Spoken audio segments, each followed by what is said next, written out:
sat on both sides of the equation. In the early part of my career, I was a salesperson. In the middle part of the career, I was the sales director. And then at the very end of the career, I was heading large organizations. And as often as not, I was buying. And people would come in and I would get the standard presentation that they gave to every customer. And I'm thinking, this is of no value. I don't understand what it's going to do for me. And only occasionally would people have dug down and found out what our top 3 priorities were. And of those 3, which was the most important? And as important, why was it a priority?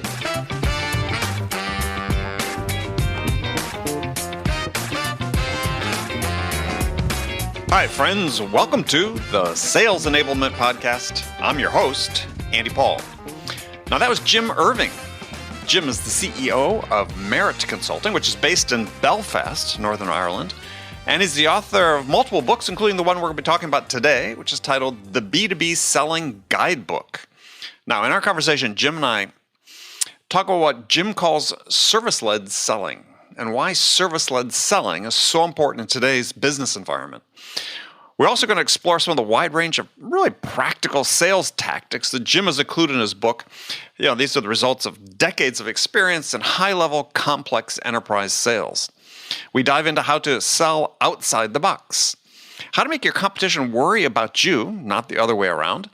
Jim shares this great tactic called switch selling. And this is very clever and useful in a competitive sales situation. It's basically how do you give your competitors a big head fake and send them marching off in the wrong direction. Those are just examples of some of the great takeaways we're going to have for you today, so stick around for these and much, much more. But before we get to Jim, I want to remind you to subscribe to this podcast wherever you listen to it. And if you subscribe, we'd certainly appreciate it if you could also leave us a review, give us feedback about how we're doing. Thank you. All right, let's jump into it. Jim, welcome to the show. Thank you for having me. Well, it's my pleasure.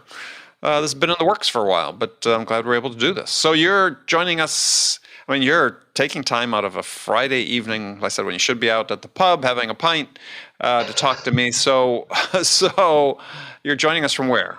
I'm joining you from rural Northern Ireland. I was born in Edinburgh and lived there most of my life, but moved to Northern Ireland 12 years ago. So I'm looking out onto rolling green countryside. Very green, I'm sure.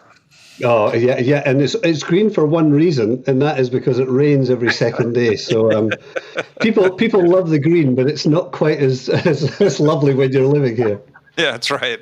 Yeah, fun place to go visit, but yes, yeah. Well, yeah, we're on the opposite end of the spectrum here in California, where we're sort of perpetual drought. So yes, we should be sharing our water supplies. So welcome, and we're gonna talk about business-to-business selling. We're talking about your book, the B2B Selling Guide, with one of the world's longest subtitles, Powerful Tips, Techniques, and Tools to Help You Succeed in Business Selling, based on 40 years of real-world experience, testing, and on-the-job research. Yeah, long subtitle. It was like, sorry about that. Very comprehensive.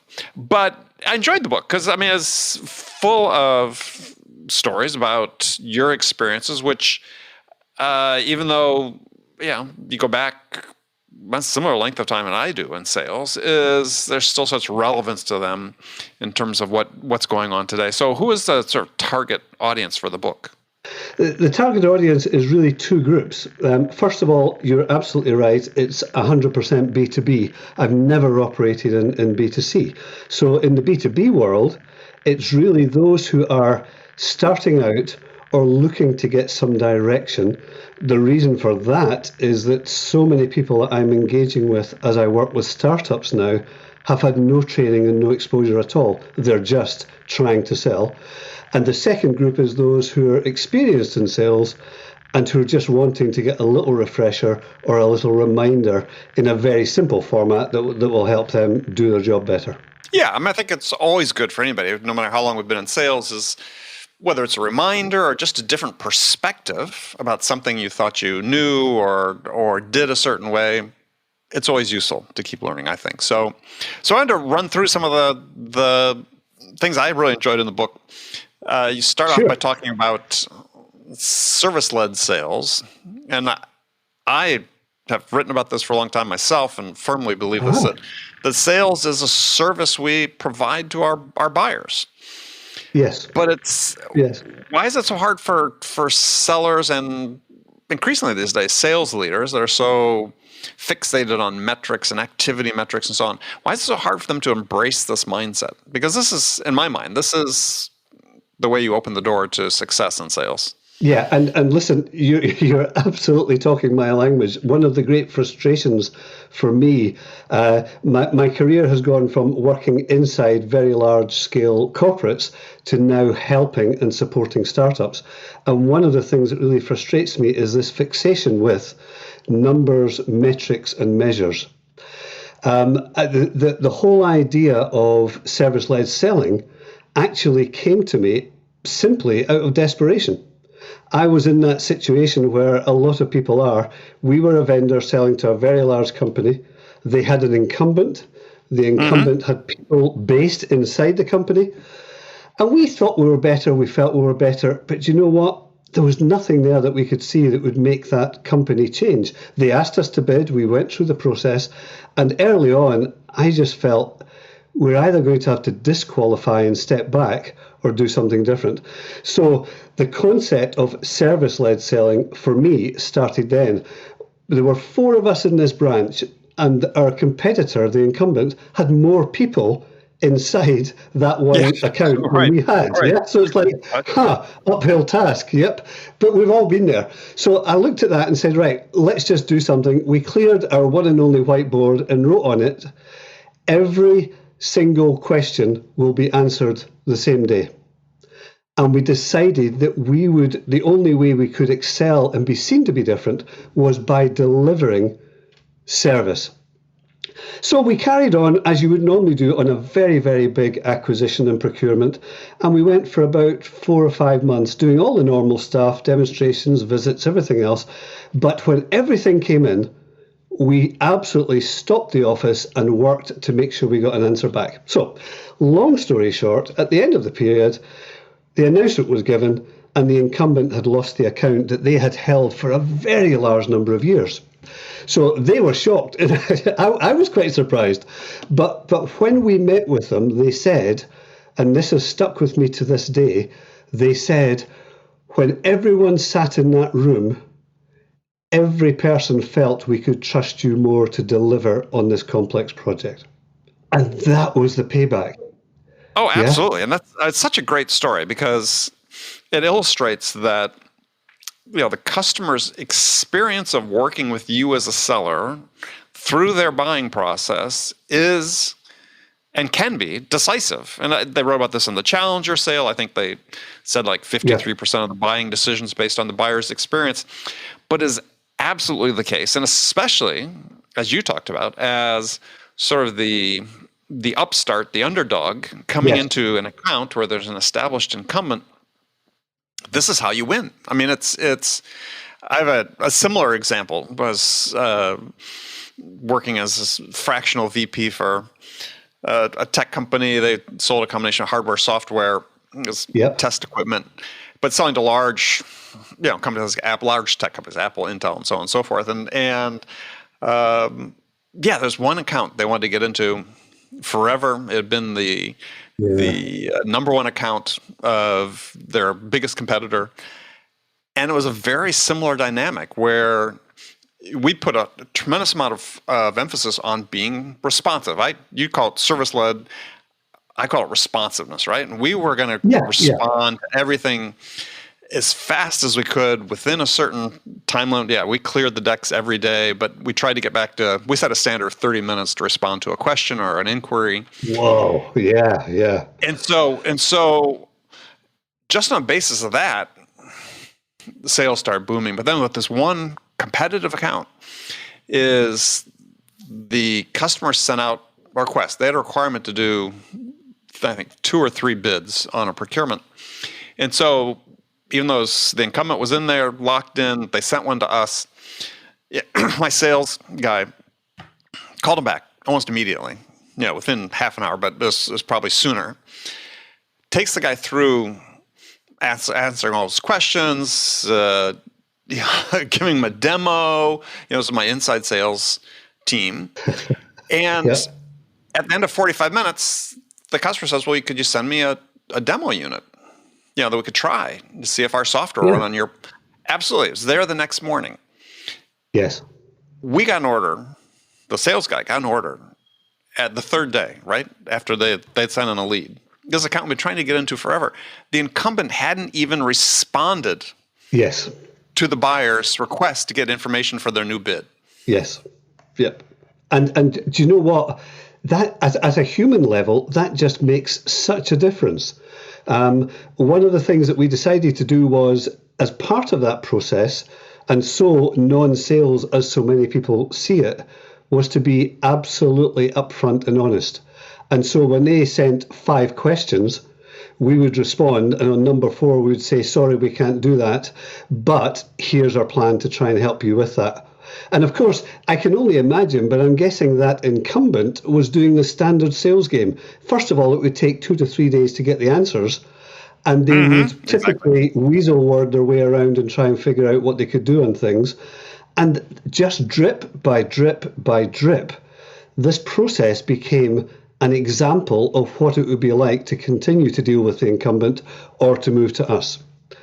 And that taught me an enormous lesson. That was just born out of pure desperation, but it stuck with me, and it's something I use for big transactions or when I'm working with my clients now on the same story as you just told, on that really big one that they're desperate to get. This is the first port of call.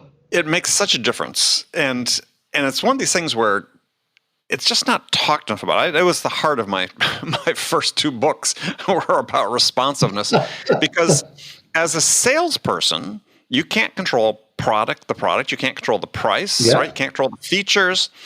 You can only control what you do. So if you make this commitment to yourself, which I found this out early in my career, is this was something I could do that would make a difference.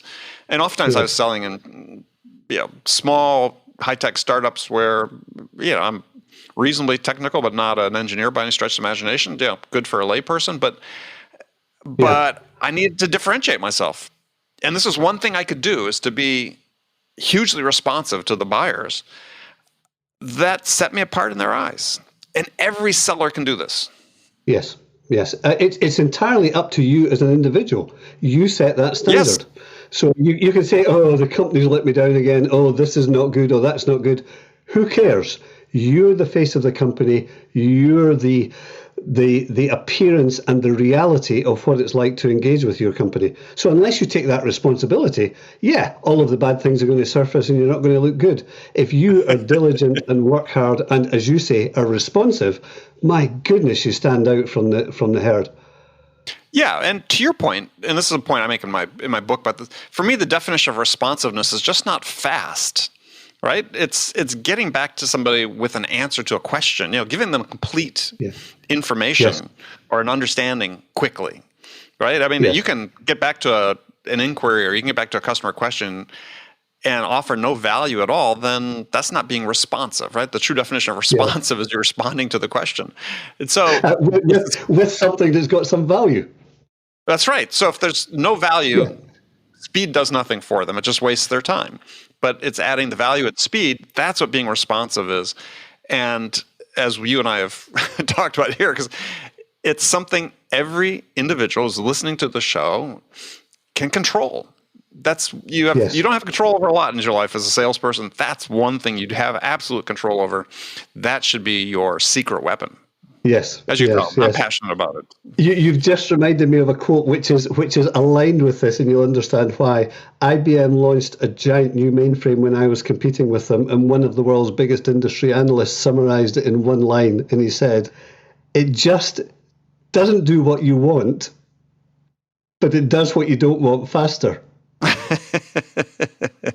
Which is a definition of a lot of selling, unfortunately. So it's value, delivery, honesty, and responsive. And that combination absolutely sets you apart. And that has won me a number of, in inverted commas, unwinnable or very, very dubious deals over the years where everyone else carried on doing the normal sales thing. And I said, no, we have to stand out and be different and be better than that.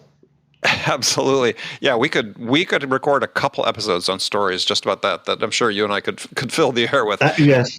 So that one struck a chord right away in your book. Another one I really liked, you talked about selling outside the box. So, and you gave a great story about this. So, and again, this is something that an individual seller can be creative and come up with.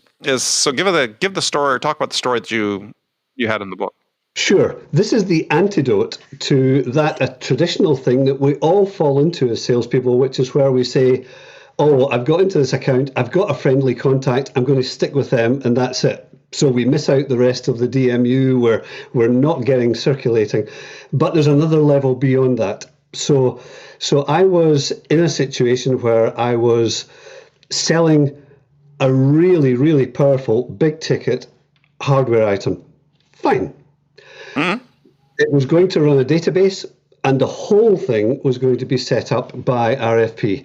And the very professional but friendly procurement people said, right, we're going to choose the software first, and then we're going to come to the hardware vendors. Great, fine, that's okay.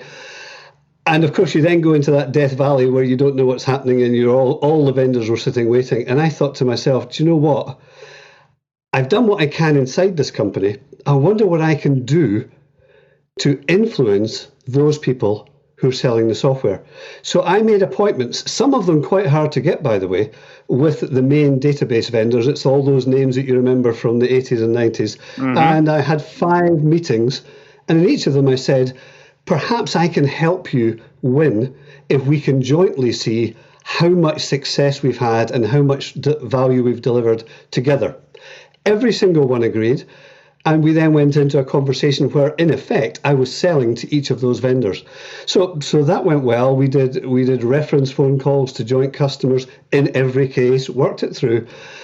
And then, and by the way, same as the first story, we were the smallest vendor bidding, and we probably shouldn't have been there. So come the day of the decision, I got a phone call, and the person was laughing, and I said, why are you laughing? And he said, well, first of all, you won the business. And I said, oh, fantastic. And they said, but we never expected, we thought you guys had good technology, but we never expected every software vendor to recommend you to us. Yeah. So as all of these industry giants were flailing around with salespeople trying to explain how they'd lost the deal. But what I said was, who is there outside of this sale? And so in the real world, who's consulting on this project? Who are their project managers? Exactly. Who is there that will have some influence when, as it always happens, everybody sits in a room and says, what are we doing on this one then? And if you've just touched your one contact, then guess what? One person's saying, I like these guys, and the other 4, 5, 8 are saying, well, we like the other one. And so what I did was I got an external view that layered on top of mines and working all of the DMU, so that the external influencers were all in tune saying, we think these guys are great. So that made the buying decision very easy. And this is something that, even if you're selling a SaaS product, I mean, you were selling large, complex hardware. Yeah, I had very similar stories where large procurements, I always made sure, I was, again, the underdog, but selling, multi-million-dollar communication system, but always made sure I had, 2 vendors, 2 local partners bidding my product.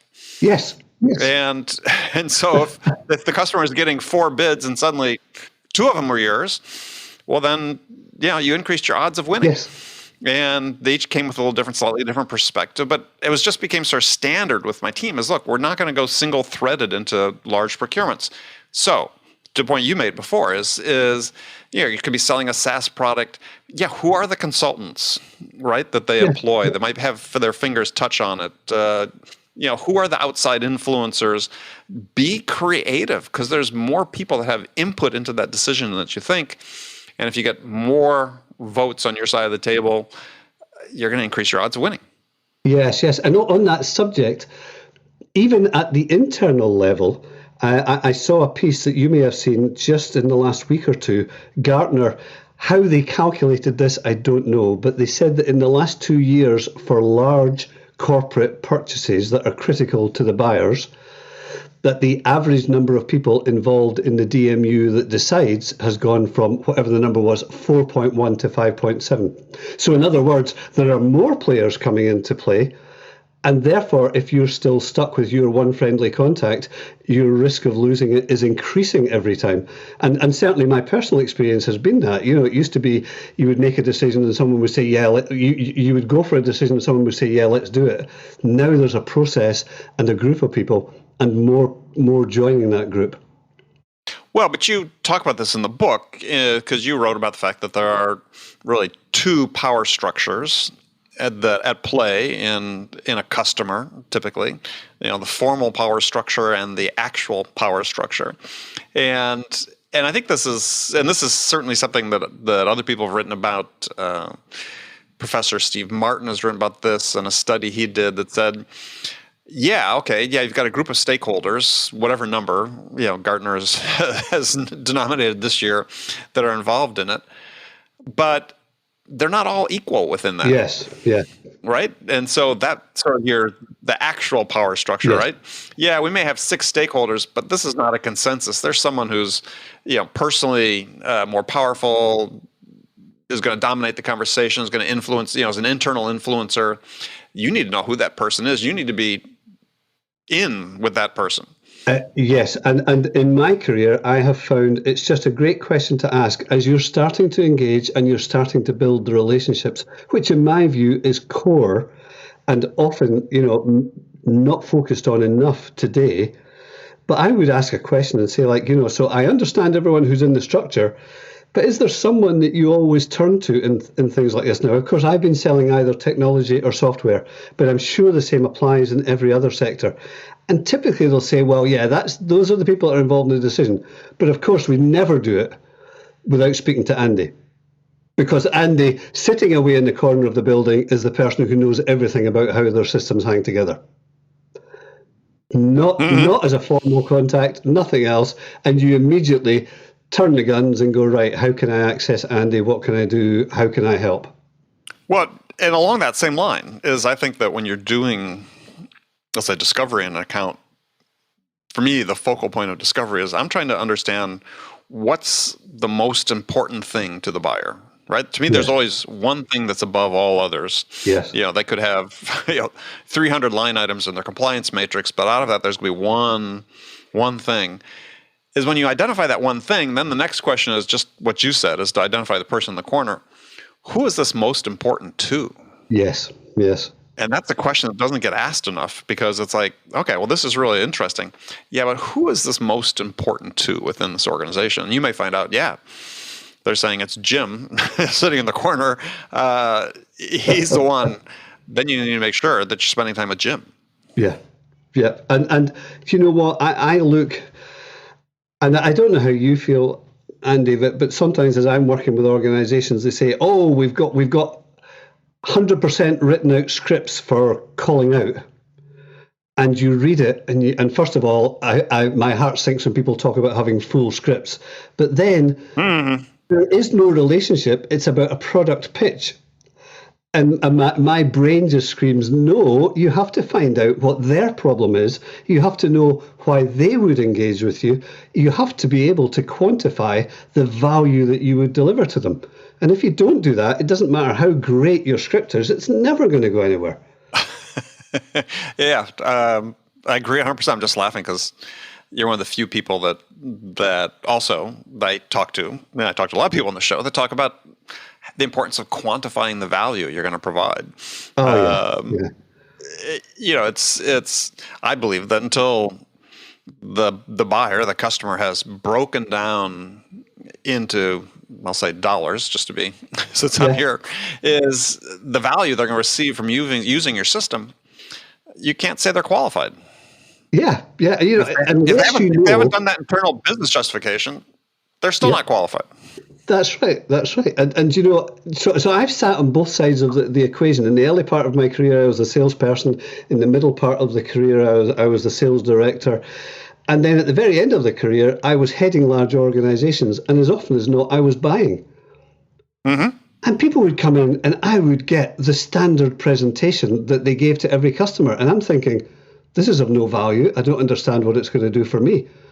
And only occasionally would people have dug down and found out what our top 3 priorities were. And of those 3, which was the most important? And as important, why was it a priority? Mm-hmm. Yeah, well, as a business, the buyer says, we lost a whole tranche of revenue because this didn't work. So it's a critical thing that we have to fix immediately. Oh, and I always try to quantify. I then say, okay, so what sort of large amount did you lose? And they give a figure. Mm-hmm. Now you've got a value point that you can work from. And people just amble along selling and ignoring what the buying driver is. And I just find that so critical and so important to the process. How on earth can you sell a solution if you don't know what value you're going to deliver?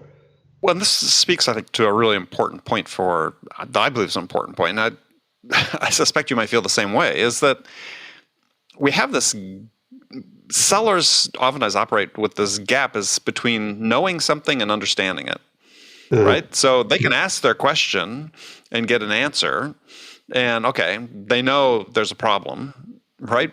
But they don't understand the problem if they don't take it the next level down to quantify it or understand the why behind why it's a problem. And when we're so scripted, if you feel like you're being scripted as a seller, think about the fact that when you ask those questions, you're just collecting information, but you're not understanding, right? You're not taking it to the next level. No, I was going to say, I always find that it's that next level of question. And when I'm working with startups, that's the thing I tell them to go for. Right, there's the problem. Fine. What does that problem mean? And what has it cost you, or what's the opportunity if whatever it is you're going to offer works? And it's only when you're at that level that you then can understand what the measure is and why it is that that's their priority. So anything else is just fluff. I don't know if it's okay with you. I did something on the other side that I think you might find amusing. I sold as a business unit leader to a very large industry in the middle of my career, and I got to know a lot of people. About 3 years back, one of the people had gone to the top of their organization and called me personally and said, look, we know what you've been doing. Would you like to flip sides? And of course, you're immediately intrigued. And I said, flip sides? Yeah. There's a ton of demand. We're trying to focus on doing it. We've run out of resource in procurement and in technology. Would you act as our agent and get us a shortlist and save us the whole long list evaluation? And I said, oh, I would love to do that. So then I faced a very large marketplace, and they gave me, from memory, 15, 16 on the long list. Oh, soul destroying. The websites, this was technology, and that may not apply to every marketplace, but the websites fell into 2 categories. This was the first thing I did, of course, as you would, look at the websites to see what the companies are saying about their solutions. It was either, we've got the best people, and our solution is really fantastic and it will deliver you lots of value, never specified. Or for those organizations that had come up the pure technology path, it was, we're delighted to announce that version 4.1.7 is now released. And you get to website number 5 and you're going, oh, please just kill me. So I clicked on to the 6th or 7th and it said, is this your problem? And I said, oh, yes, click here. And when I clicked, it came up, and this is a worldwide customer name. It just came up and said, we saved X, £16 million in costs in this area last year. Instantly, I'm thinking, I want to know more. What did they do? How did they do it? And I was drawn in. Guess which was the first company that I contacted? But did they respond to your request for information? Do you know what? They were middle of the bunch after that. So again, the lesson, follow it through all the way. Yes, but my goodness, as a buyer, suddenly there was something there. Right, there's something in this space for a known company that's promising value. I want to talk to you. Yeah, I mean, if you're getting a lot of no decisions out of your most qualified opportunities, right? You get to the end of the road and they say, we're just not going to make a decision right now. They never got to that point of quantifying the value. And that's why Yes. this becomes such a critical step in your qualification process, because if you get to the point and the buyer, you think you're at the decision point and the buyer has not shared with you how they've quantified the value of what they're going to get from your system, your solution, they're not going to make a decision. And you're going to get a no decision. And it happens all the time. I mean, it's very predictable. So think about it from a seller's standpoint, is if you're missing this one thing. Yes. Yeah, no, that point of defining the value, and particularly towards the end, the proposals that I work on with my clients, you get the standard ones, which are really just a statement of work or a quotation. And you sit in it and say, okay, where's your understanding of the problem? Where's your analysis of what needs done? Where's the agreement? All of those factors that come in. But then you need to be able to say, as you said when we had the roundtable meeting, the value of getting this right is £10 million. Therefore, this investment hardly scratches the surface of that cost. But versus going into procurement and them saying, oh, it's 50K, oh, that's too much. There's other people selling this sort of thing for 30K, and you're nowhere. You've got no leg to stand on. It's only when you've got that knowledge that you can push back and say, well, that sounds like a fair equation. Or that doesn't, you're going to make so much money off this, that 20K pound difference doesn't make a difference over 10 years, right? Yeah. So,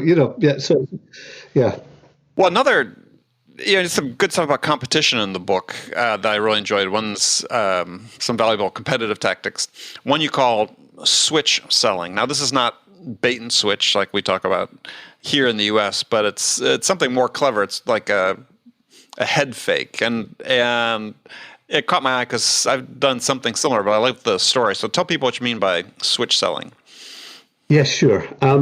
So this only works if you're selling a range of products, and it only works if your competitor is selling a range of products or solutions or services. This works very well in the consulting world.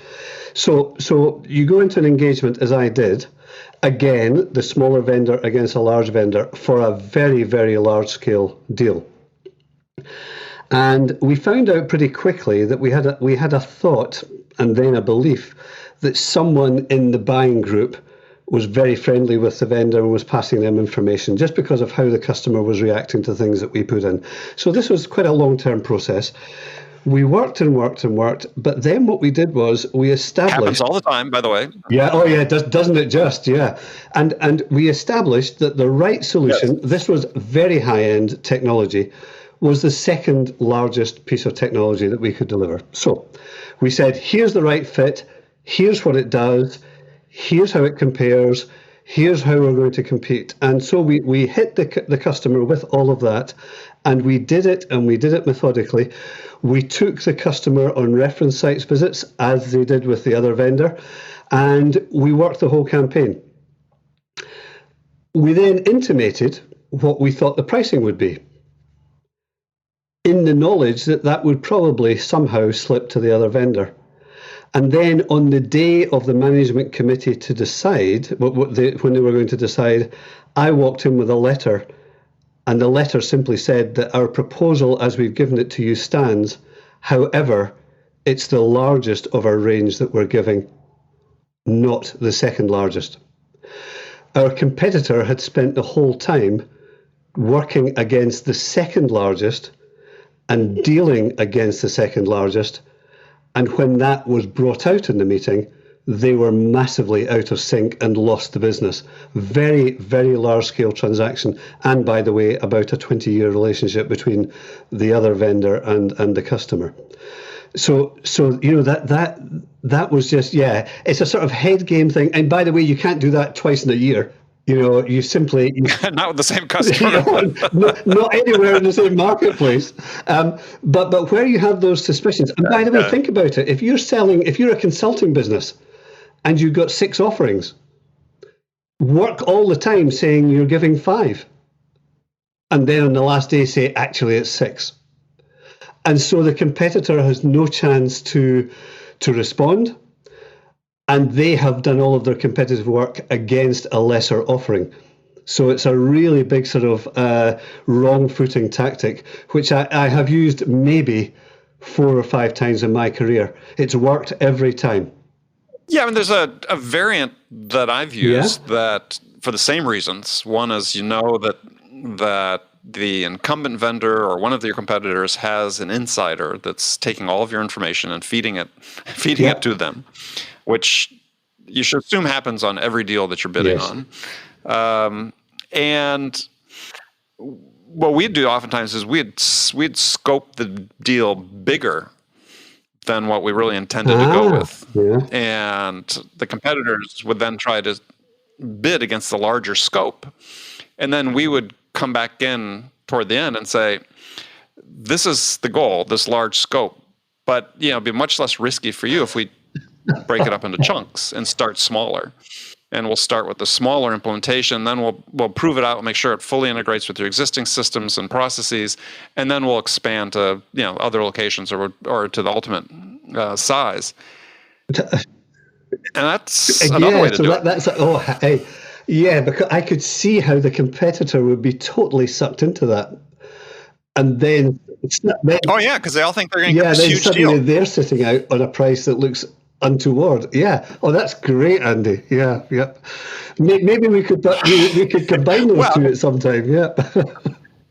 Yeah, they might be able to, but it requires some creativity, right? Because especially if you're a smaller company, as oftentimes I was selling as the underdog, selling against big companies, I knew that their sellers had much bigger quotas than sometimes even the revenue of our entire company at that point, right? So their eyes lit up when it came in a big bite. And then suddenly when the big bite turned out to be a smaller bite, they lost interest because it's not going to help them make their number. Yeah. Even though if they were patient and stayed with it for a year, they'd get the whole thing.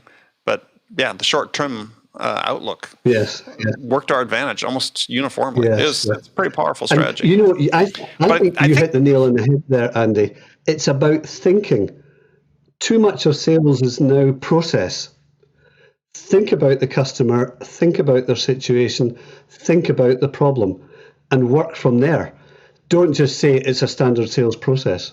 Yeah. Well, this is what makes sales fun, right? I was to be creative and to be able to find a different way to be able to help your buyer get what they want, right? I mean, that's why we're in sales in the first place. I mean, that's Zig Ziglar's famous quote about, I can succeed only to the extent that I can help you get what is most important to you. Yes. And be more creative with that. I mean, you don't have to follow. I mean, there's sort of a theme you had in your book, which again resonated with me, which again, most of my career working for startups that selling complex technical products that by definition we were underdogs, and sometimes services same way as it was like, I don't want to worry about the competition. I want to make them worry about me and what I'm doing. Yes. And so I'm going to be responsive. I'm going to be nimble. I'm going to be agile. I'm going to be creative in ways that I can help the buyer and make them respond to what I'm doing, not the other way around. Yes. No, and that is so true. People often get so upset or worried about, oh, hey, we're only small and the other players are big. Look at the advantages you've got and look at the trouble you can cause for that big company. Now, you're not in business to cause trouble for another vendor, but my goodness, if you can disrupt what they're trying to do because you're so nimble and so capable, that's an enormous benefit. And you can't really do that inside a very large corporate. Yeah, I mean, seemingly, right? I mean, there's some organizations I think are relatively good at that, but you referenced IBM earlier. I remember, I don't know, 6-7 years ago, the CEO of IBM sending out this video to the entire workforce saying, we're being hammered by our competitors and our customers because we're not being responsive enough, we're not being creative enough. We need to change that. Yes. And you get big organizations sort of get stuck in what they're doing. And if you can be more nimble, more agile, be more creative, offer multiple approaches to a solution that maybe your competitors only offer one. This is what we do for companies like you. It's like, well, hey, here's 2 choices we can offer you. Yes. Play that. that's to your advantage. Absolutely. You don't have to play by somebody else's rules. Going back to that story about going to the software vendors and selling to them to the point that they all wanted to recommend you. That was a random thing that I decided to do at the time, but my goodness, it's in my playbook now. Well, and it's what makes sales fun. I mean, for me, I look back, I've been doing this a long time, and I suspect you might have similar feelings to me. It's like, it's been a great career. I've made a lot of money, but I wasn't doing it for that. It was, I tell people, I got into sales when I graduated from university. I had no discernible job skills at all. But what I did have is I had, insatiable curiosity and a competitive streak a mile wide. And it's like, there you sales, go. Perfect combination, right? That's all. But it's what sustained me over decades. Why I do this podcast. I have nearly 1,000 episodes because I'm curious to keep learning about this business, this profession we're in, and I've talked to all these hundreds and hundreds of really smart people about this. And boy, do I take my hat off to you. Yeah.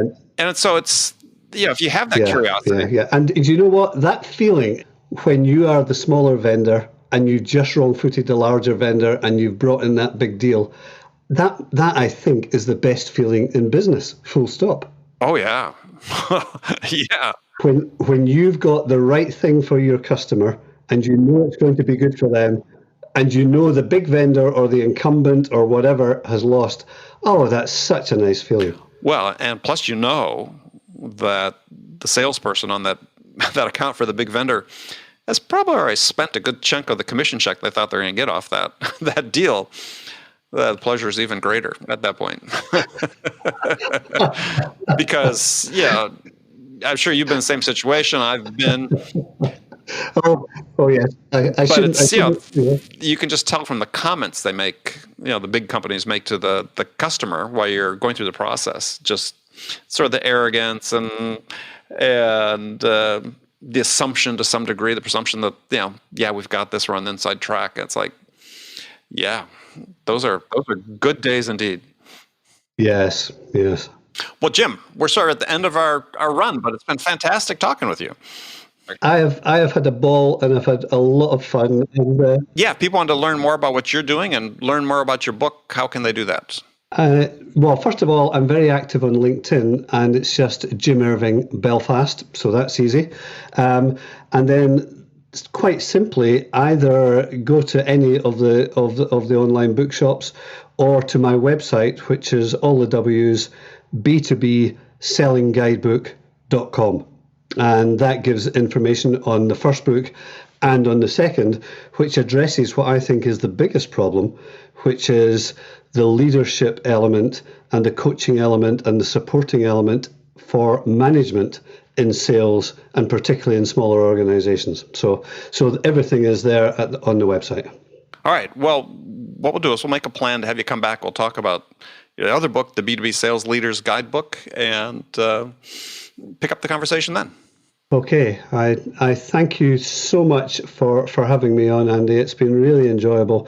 And as I read, and I mean, I've listened to the podcast for a long time, but as I actually looked at your background, I was smiling because you started selling shoes, I started selling door to door, and it looks like the paths were pretty similar over the years in our own universes. Very definitely kindred spirits. So, Jim, thank you for coming. Have a great weekend, and we'll look forward to having you back on the show before too long. Okay, thank you very much. Take care. Okay, friends, that's it for this episode. First of all, I want to thank you for taking the time to listen. As always, I'm so grateful for your support of this show.